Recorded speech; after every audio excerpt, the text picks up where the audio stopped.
This is a reading from New Thought, an organ of optimism, December 1909. The article is entitled, Work Cures an Ingrowing Disposition, by Ella Wheeler Wilcox.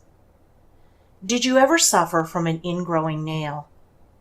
This malady sometimes attacks the extremities of the body and causes severe pain and disfigurement. Taken in its incipiency, it can be avoided and the hands and feet saved from blemishes. But tenfold more dreadful in its disastrous results is an ingrowing disposition.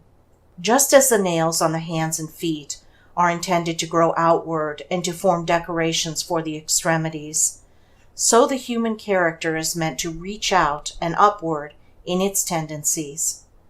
The moment our thoughts begin to turn constantly in upon our own anxieties, troubles, cares, and disappointments, the moment we find ourselves dwelling persistently upon our own needs, losses, deprivations, and injuries from the hands of friend, foe, or fate, that moment we are beginning to suffer from an ingrowing disposition.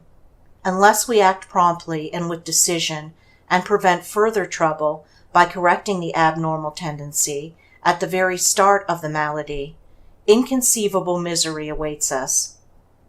The ingrowing nail cuts into the flesh and produces inflammation and congestion.